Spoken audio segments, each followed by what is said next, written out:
We thank Friend MTS for supporting our event and welcome Andrew Pope, the Senior Solutions Architect, and John Ward, the Executive Vice President Americas for Friend MTS. Friend MTS is a leader in the content protection and anti-piracy space. I think the company boasts at least 15 or 16 years in existence, but probably more like 20 with the first writing of the code. Jonathan Friend would know for sure.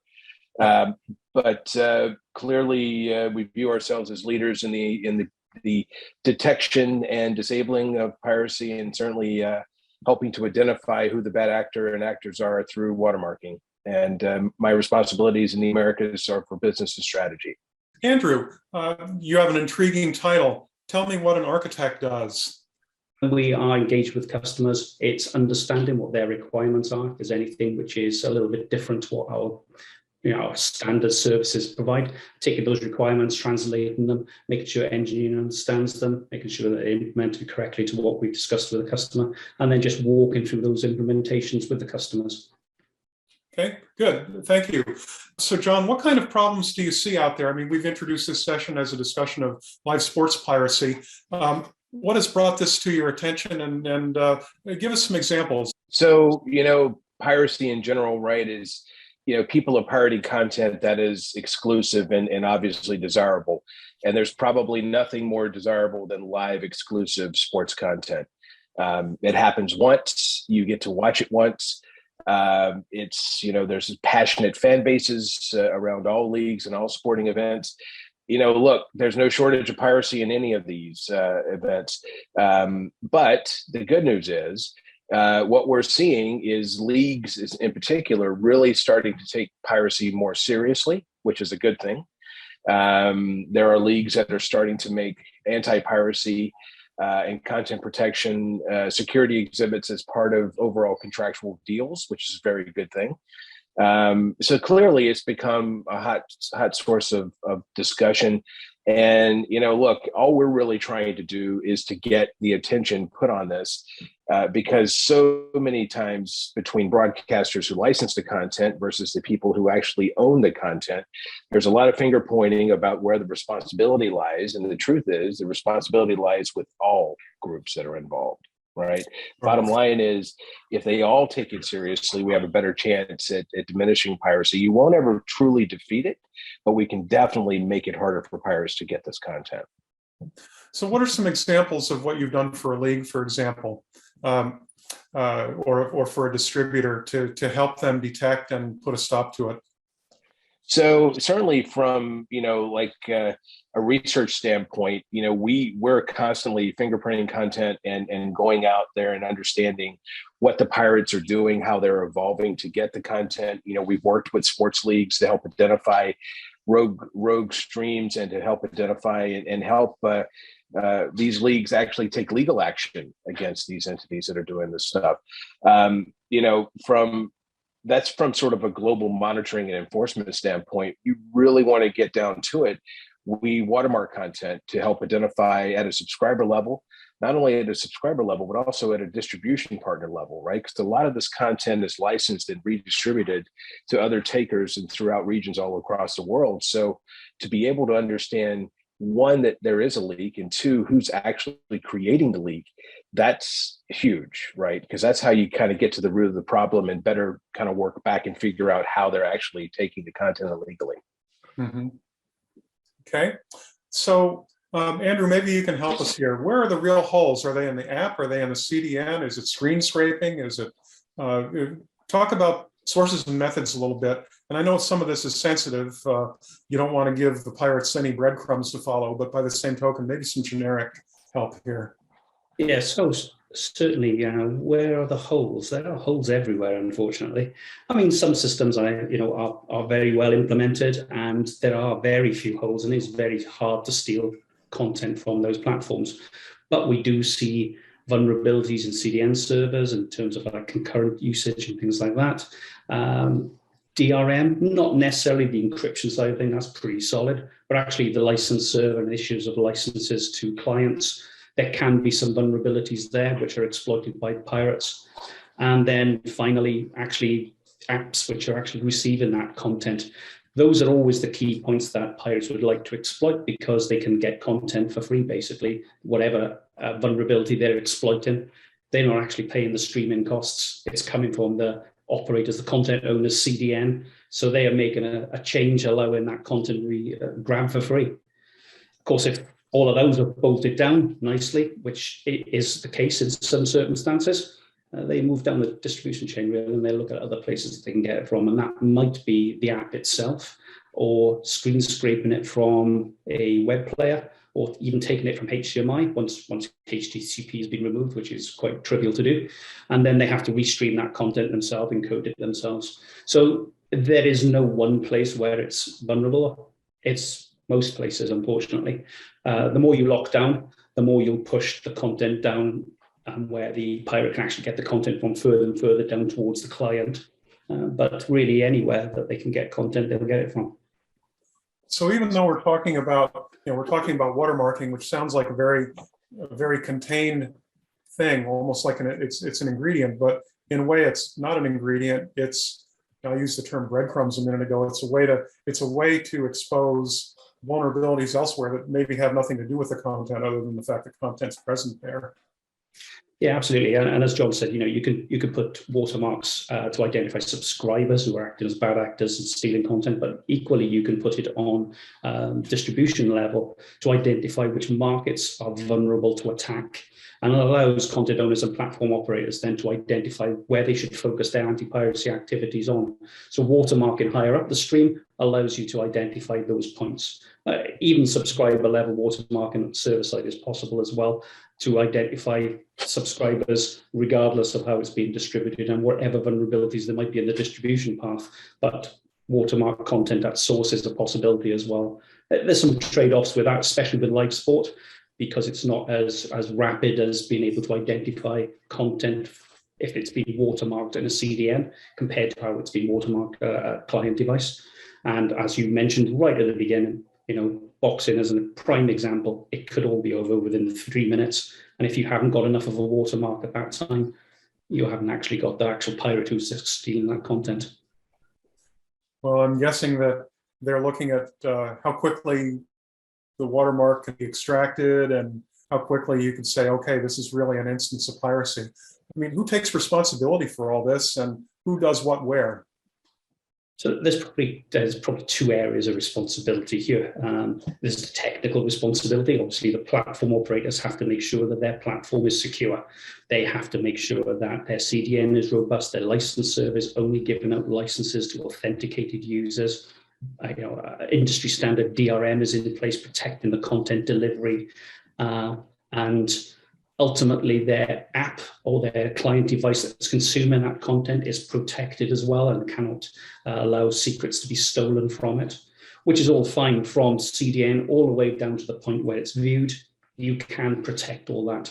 But of course, you've still got the ability to screen scrape. You've still got the ability to steal content from HDMI ports. And that's where the additional measure of forensic watermarking, putting a watermark on a piece of content, allows you then to identify the distribution, the bad actor who's actually stealing that content. So however robust you make the entire pipeline, there's still going to be a vulnerable point at the end where the viewer is actually watching the content. Our first steps are always to go out and look for content on the internet, capture it as quickly as possible, verify that it's content that we're supposed to be protecting, and then take the appropriate measures, full network forensics, discover where that content's being delivered from, how it's being obtained, if there's a watermark present, extracting that watermark, and then reporting that back to the operator. So that's the technical implementation of it, and that the responsibility there is probably with the operator and platform operator for doing all that, making sure their platform is robust. But of course, they're not going to do it if they don't need to do it, because it's cost, it's implementation, and it's effort for them. So the content owners, the sports leagues also have to take a part in this as well, providing the right security schedules in their documentation to say that we're going to license this content to you, but you must take the appropriate measures to protect that content, because it's not just you as a licensee, it's all the other licensees as well. If their content platforms are all bolted down and one of the licensees is a sieve, people are just going to steal it from there, and it's going to affect the whole ecosystem, the whole of the licensees distributing that content, not just the one that's actually leaking. So it's a concerted effort by both platform operators to secure their system and content owners to give them the guidance on what they need to do to protect their platform. So I imagine there's some finger pointing in the real world. Yeah, again, kind of reiterating what I said earlier, it takes all of us, right? It takes a village. I think everyone bears responsibility in this. And at the end of the day, to have these conversations with not only the leagues, but also to have the conversations with rights holders and broadcasters. 30 years, I was in the other chair, Steve. I was the guy implementing technology to get sports events on the air. Ultimately, what's interesting to me, this is a cost center. Let's be clear, right? To do anything like this is viewed as a cost center. It's an extra cost. It's a burden, or perceived burden, I should say. And it becomes sort of a, when they care about it, I'll care about it type situation. But the truth is, all of the parties involved should care about it. It's a group effort. Yeah, I ran Sunday Ticket for 13 years while I was at DirecTV. The exclusive pay-per-view product that we had many subscribers, many services around Sunday Ticket. No need to publicize the cost of Sunday Ticket. Everybody's well aware that it was an expensive property to have. Yep. And we did do content protection around Sunday Ticket, a combination of the set-top box security around the set-top box cards, but also some countermeasures that we would do during the game day. But at the end of the day, there's so many things swirling around a live production like that and trying to get it on the air. A lot of times this type of stuff was viewed as an extra, right? And yeah, we'll do it, and it's kind of an add-on, but we'll tick the box and say we did it. I think as time has marched on, and I know it's certainly, for the benefit of all of us in this space, it's being taken more seriously, and it takes all of us to care about it, I think, frankly. So hopefully, the good and the bad news is that piracy is not going away. It keeps us all kind of involved in figuring out how to stop these individuals. But at the end of the day, I do think, and I do see hope from my side of the fence now, that this is being taken more seriously by all entities.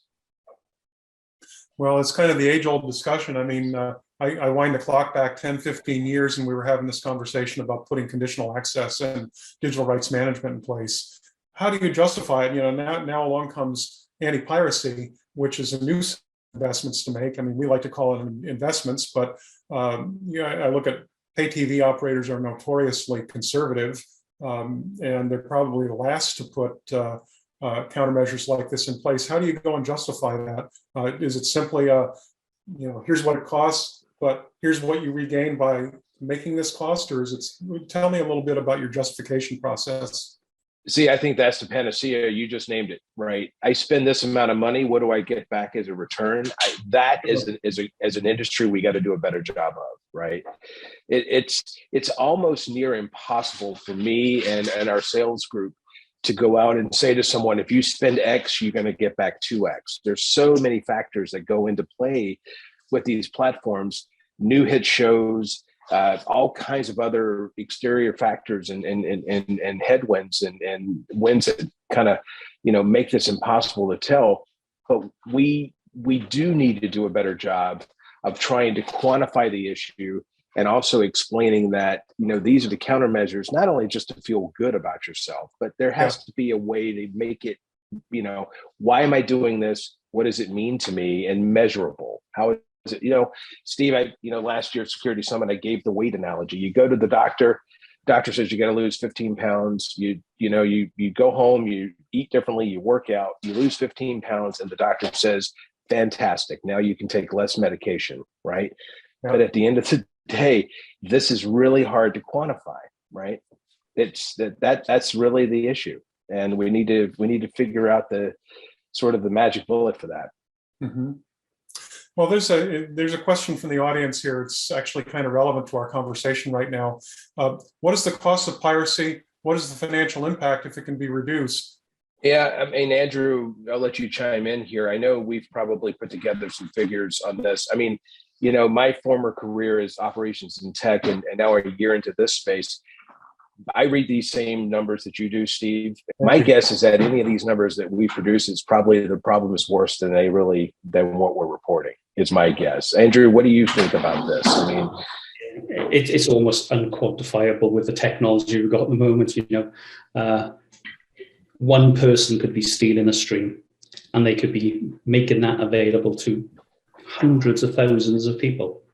And just removing that one stream, you kill the piracy of those hundreds of thousands. But how do you actually measure those hundreds of thousands of people? Unless you've got visibility of network traffic through ISPs throughout the world, it's almost impossible. It's just really statistical, and they just, not so much just calculated guessing how much piracy is actually going on, but guaranteed it's worse than it actually is being reported. Yeah, I have to concur with that. And I will add that depending on who's publishing the research, most people that publish research have some kind of an agenda. Market research companies tend not to have an agenda. They try to be fairly neutral about it, but they may or may not have all the facts or the data points. And then you've got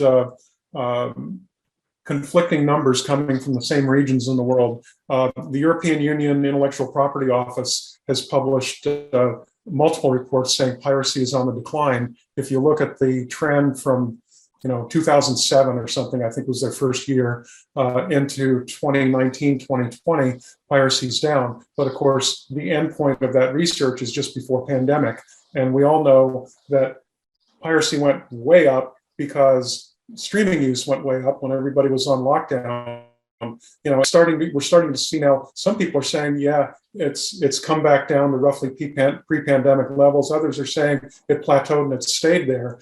It's awfully hard to read conflicting tea leaves and come up with one conclusion. And I think I come back to where you are, John, and that is measure your individual situation and justify it on what you experience and have control over yourself.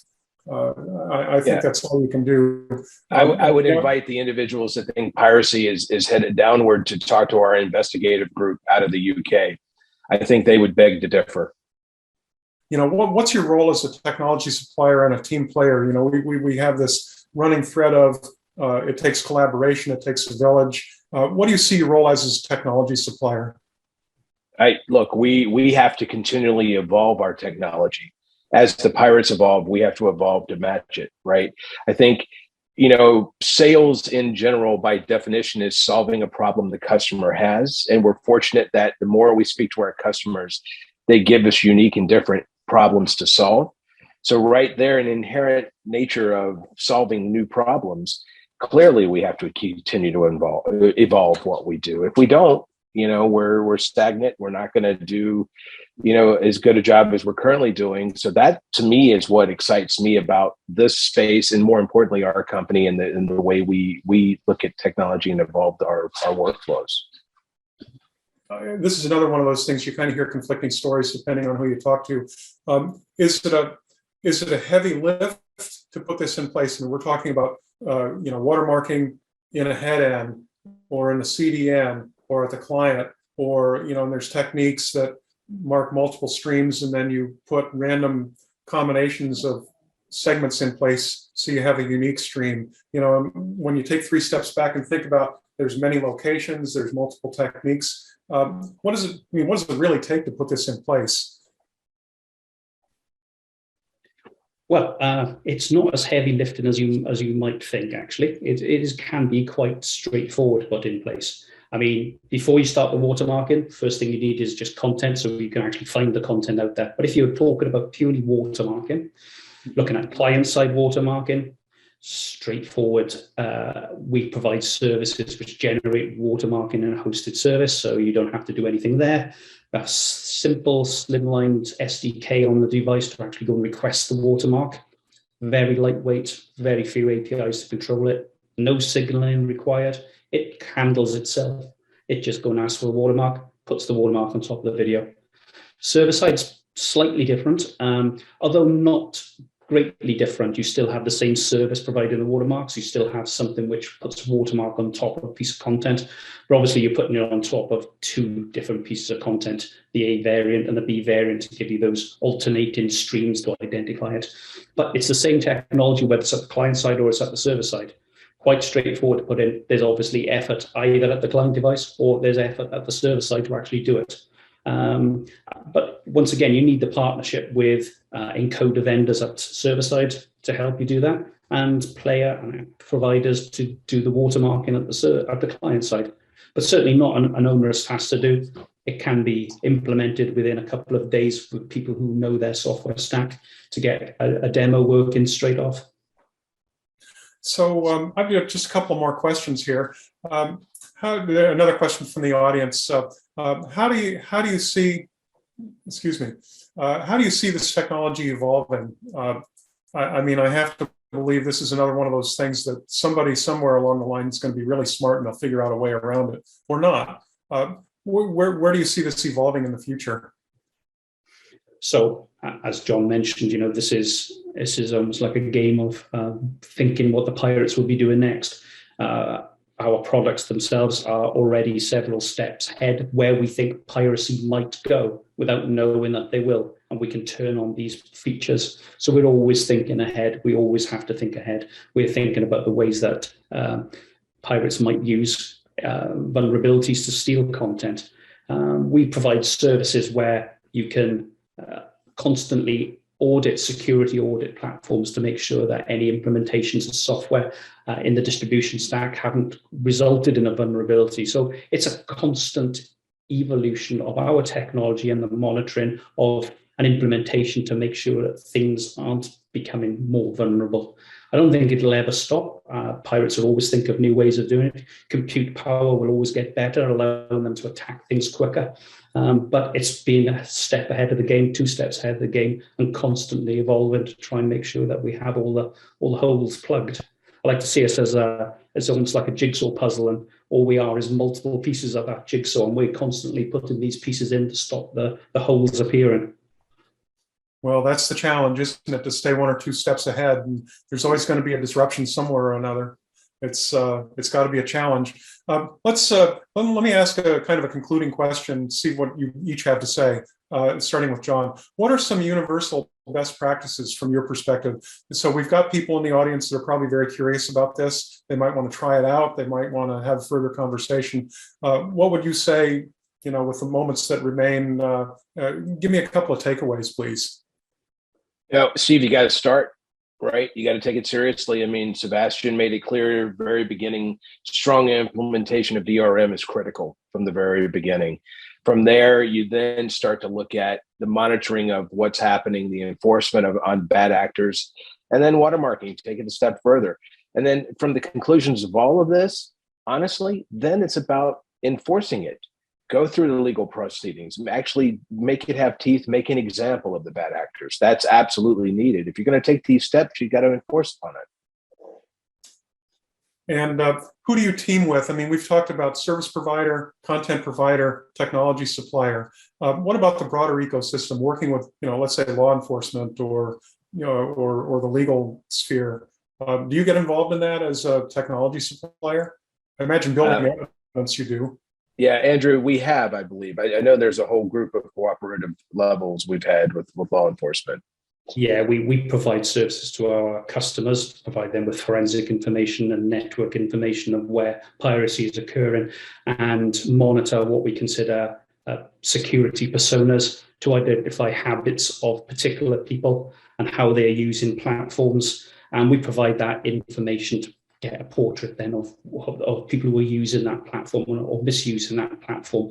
That then is taken then by the security teams of those operators to actually enforce on. So we provide all the background metadata for it and help them trace these people. It's part of another part of the piece, really, to help them find the pirates.